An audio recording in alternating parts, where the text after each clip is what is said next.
Okay, so good day class. So I will be here now to discuss the first unit in Treasury Management, which is all about the introduction to Treasury Management.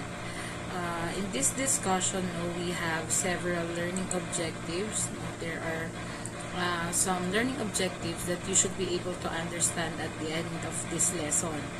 So you as a student must be able to know what Treasury Management is. So, unang-una sa lahat, para saan at ano nga ba yung treasury management?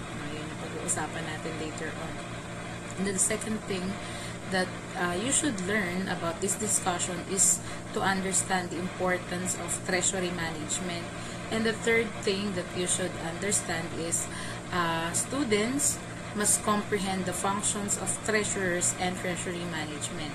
So, this subject is very important, especially to you as financial major students or financial management major students, because this might be one of the most major na work na pwede nyong gawin in the near future. So, napaka-importante ng subject na to. And, yun, I will give you the introduction about this subject, which is the treasury management. So, let's first dig in with the definition of treasury management. So, treasury management refers to the process of overseeing and managing an organization's financial assets and holdings. It involves planning, organizing, and controlling of cash flows, investments, and financial risk to ensure that the organization maintains liquidity, manages risk effectively, and maximizes the use of its financial resources. So, to be able to explain briefly kung tungkol saan yung treasury management, ang sinasabi lang dito sa ating presentation na ang treasury management po ay paraan na kung saan ay tinitignan ng pangkalahatan at minamanage ng maayos ang kaperahan sa loob ng isang institusyon. So, we are dealing with financial assets and holdings. Ibig sabihin, pagmamay-aring pinansyal ng isang organisasyon at yung kanilang mga holdings, which is somehow ari-arian ng isang kumpanya at paano ito i-manage. Yun po yung function ng yun po yung treasury management. And as embedded dito sa definition ng treasury management, kabilang dito yung pagpaplano kung saan gagamitin yung pera, pag-organisa ng allocation ng pera at pagkokontrol ng cash flow. So, kagaya nga nung lagi nating sinasabi at the beginning of this course, that finance or money is the blood of all businesses. Hindi tatakbo ang isang negosyo kung walang pera, at isa sa pinaka-importanting function at isa sa pinaka-importanting pamamahala ng isang organisasyon na magagawa nila sa sarili nilang kumpanya ay ang pagpapatakbo ng pera. So, yun po yung treasury management. And there are 7 importance of treasury management, and we will discuss detailed each. So, let's first talk about the ensuring of liquidity or ensures liquidity. So, sabi nga natin kanina na ang treasury management ay pag-oversee at pagpoproseso kung saan ginagamit ang financial assets and yung holdings ng isang business. So, isa sa importansya niya ay malalaman natin from the word itself, we will know where and how the money was used. We ensure the liquidity and why it matters. Sabi dito, organizations need sufficient cash to meet daily operational expenses like payroll, utilities, supplier payment. So, napaka-importanting malaman natin kung saan binawaldas ang pera ng kumpanya, dahil doon natin nalalaman kung meron pa tayong enough na cash para i-sustain yung day-to-day operations ng isang business. And na-specify naman dito sa isang importansya ng treasury management na may mga gastusin tayo sa araw-araw kagaya ng pagpapasweldo, utilities, yung bills, and yung mga bayad natin sa ating mga suppliers or partners. And the treasury management helps in a way that it monitors cash flow and ensures funds are available when needed.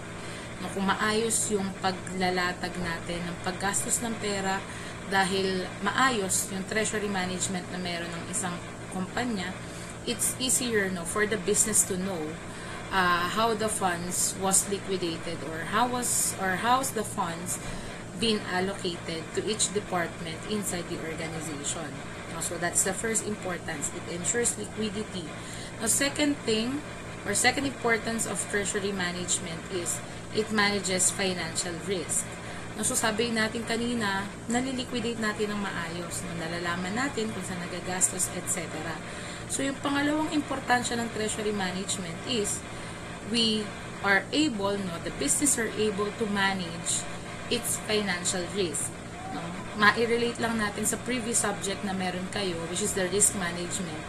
One of the severe risk that a company might face is financial risk, because maraming bagay ang maaapektuhan or mas maraming risk ang pwedeng mangyari kung pera ang unang naapektuhan or pera yung pinaka naapektuhan na problema.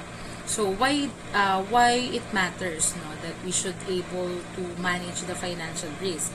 Sabi dito, companies face risks such as interest rate fluctuations, currency exchange rates, and credit defaults. And how Treasury helps, it identifies measures and uses tools like hedging to minimize this financial risk. So, from the word treasury, ibig sabihin, kalihim, iniingatan, synonym nun, ng kalihim. So, dapat alam ng kumpanya kung paano nila haharapin yung mga possible na problems na ma-encounter nila sa usaping pera. And kung meron silang maayos na pamamalakad ng kanilang mga kaperahan sa loob, at alam nila kung paano gagamitin yung hedging, yung forward contracts, yung iba't ibang klase ng mga stipulations or money markets or yung holdings na meron sila, kung paano nila paikutin through the use of a good treasury management, mami-minimize nila yung financial risk na pwede nilang kaharapin. So that is the second importance of treasury management, which is manages financial risk. Now, third one is it optimizes cash usage. So, this thing is very different from the first one. So, iba to dun sa nabanggit natin sa umpisa na it ensures liquidity.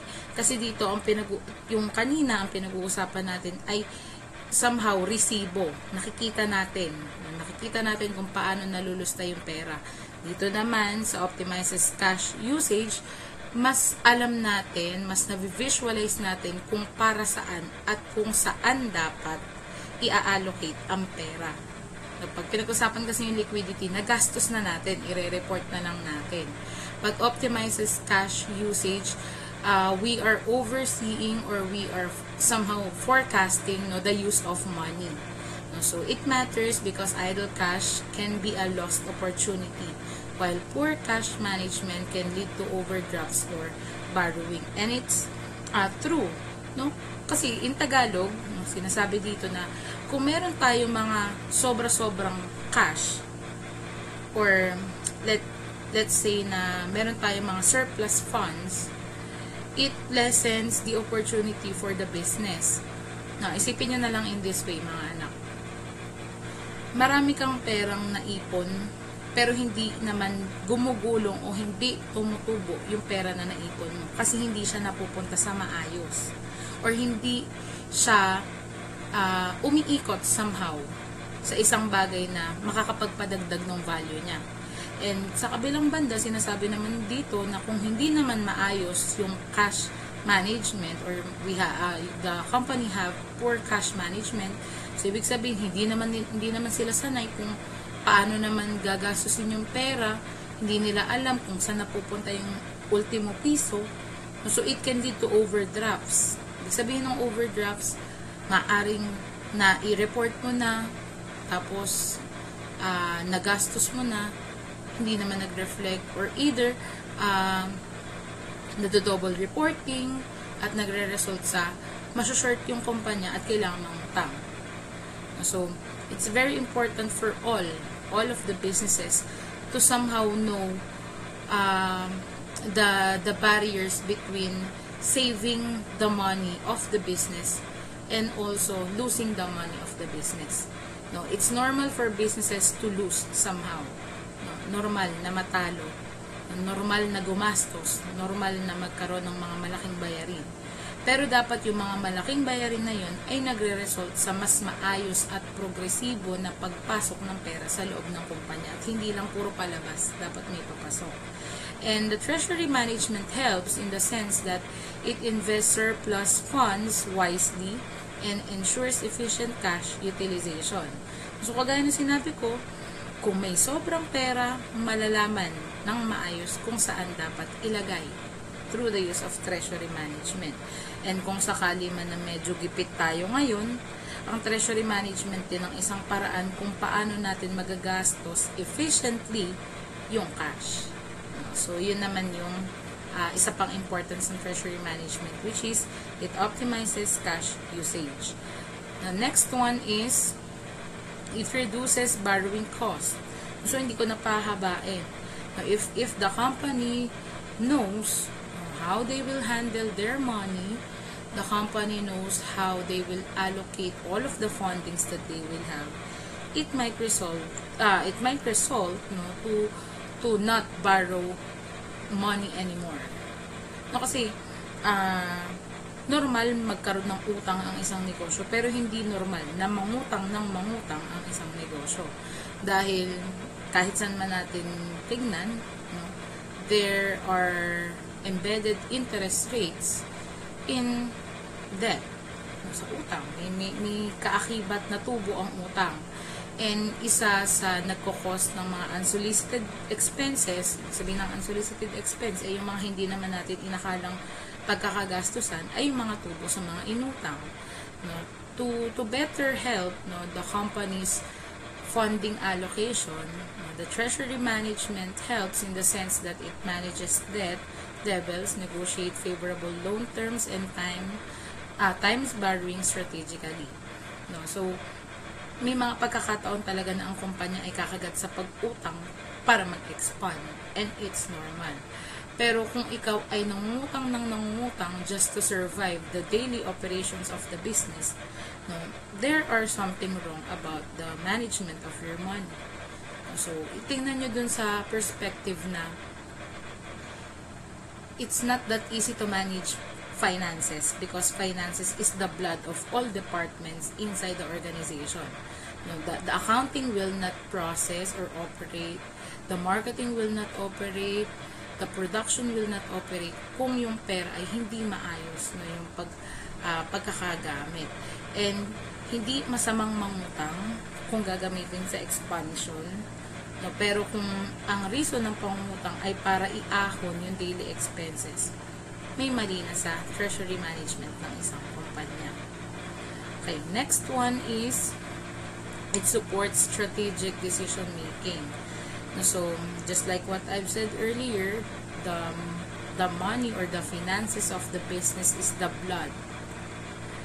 Yun yung somehow na nagpapatakbo at nagpapaganda ng isang negosyo kung meron kang maayos na pundasyon ng pagkakagastos sa pera.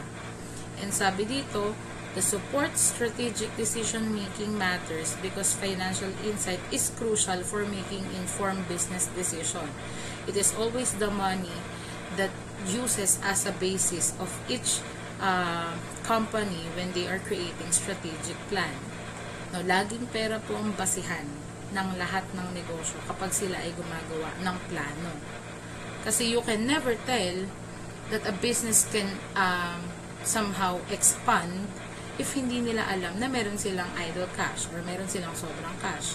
Hindi rin naman malalaman ng business na kailangan nilang mag-strategize ng borrowing, ng loaning, na kailangan nilang maghanap ng dagdag puhunan kung hindi nila nakita na may kakulangan sa pera. No, so it matters.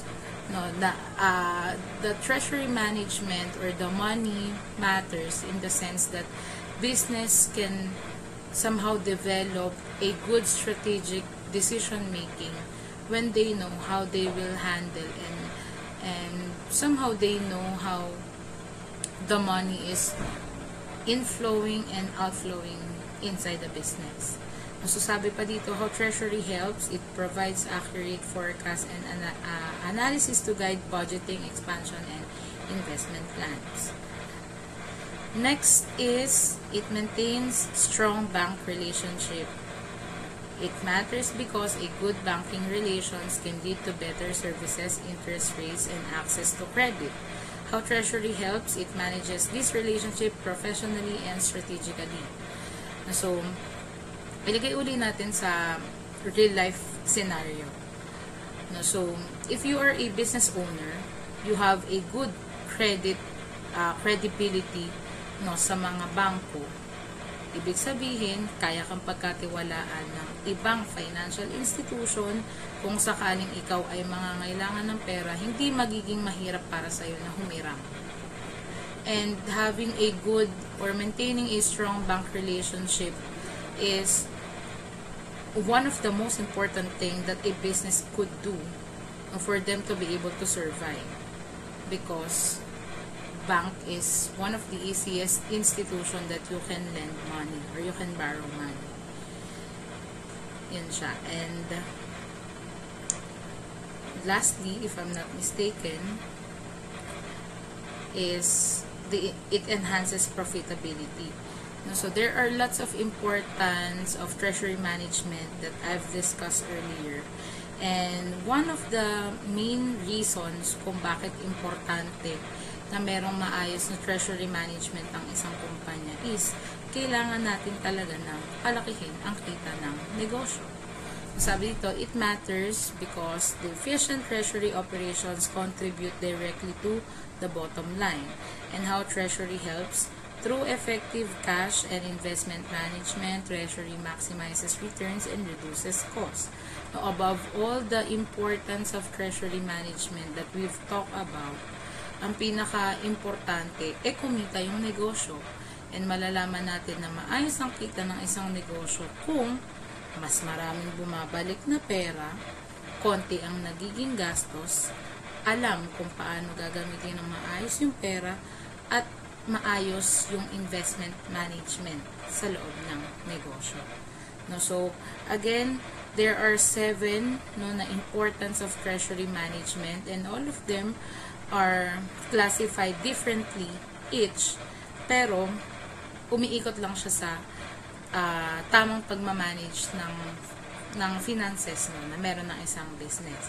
So those 7 importance of treasury management are: ensures liquidity, manages financial risk, optimizes cash usage, reduces borrowing costs, supports strategic decision making, maintains strong bank relationship, and enhances profitability. So we've already discussed what is treasury management, what treasury management is for, and its importance. So pag-uusapan naman natin kasunod ay kung ano nga ba o kung sino nga ba ang nagmamanage ng treasury ng isang kumpanya or ng isang institusyon. So let's talk about the person. Someone who handles the financial matters of a business is called treasurer. So sabi dito, a treasurer is a senior financial officer in an organization responsible for managing its money, financial risk, and liquidity. The treasurer ensures that the organization has enough cash to operate, make smart financial decisions, and protects the company's financial assets. So, ang tao na naghahawak literal ng pera ng isang kumpanya o ng isang negosyo ay tinatawag na treasurer. Kasi ang treasurer ang nag-handle kung paano i-allocate ang pera sa bawat departamento sa loob ng organisasyon, inaalam kung ano yung mga kaakibat na mga problema na kakaharapin financially ng bawat departments, and paano na lulustay ultimo piso sa loob ng kumpanya. So, the role of the treasurer is different from the role of the accountants. Maybe the role of the financial officer is somehow similar to the role of treasurer, but the role of the treasurer and the accountant is 2 different things. So, ang accountants taga-compute. Ang treasurer may hawak ng pera. So, yun yung difference ng dalawa. And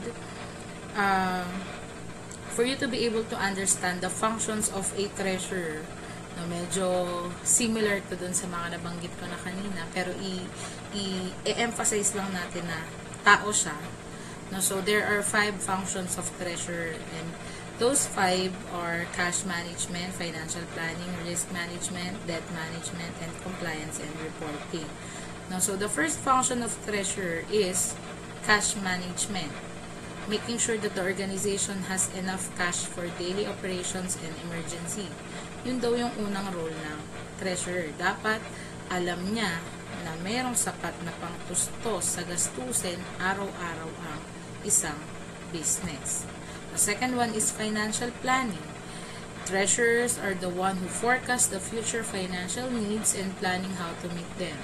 Sila yung nakakakita o dapat nag-iisip ng paraan paano o saan gagamitin yung pera sa mga susunod na panahon. Treasurer ang nag-handle nun. Third function is risk management.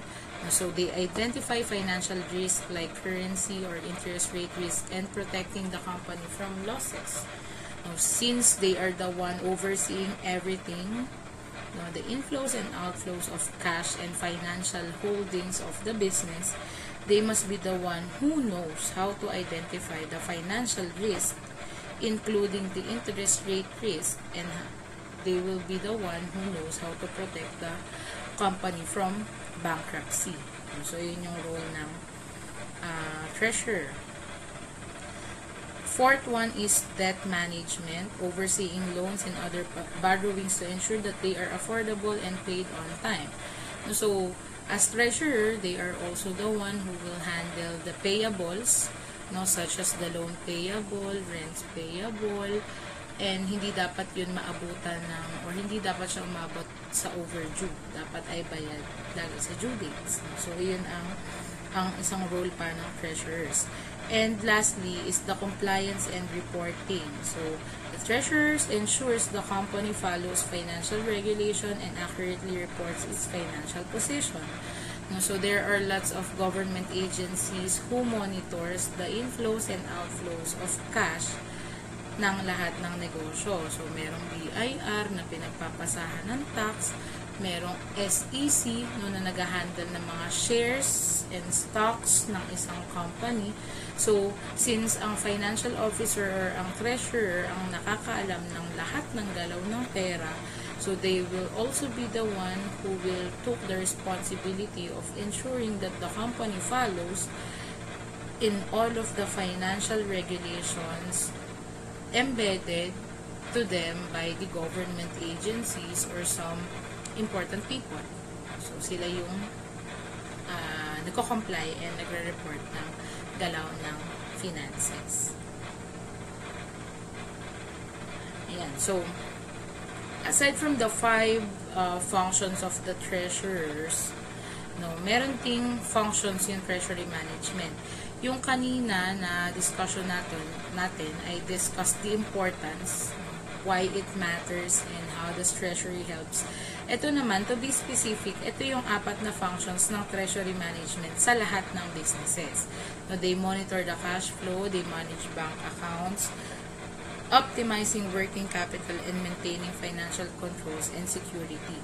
So, the explanation in this part is somehow similar to what I have discussed earlier doon sa importance. But, kailangan natin i-specify na, okay, yung treasury management may 4 na function siya. Pero, meron siyang 7 importansya, kagaya ng diniscuss ko kanina.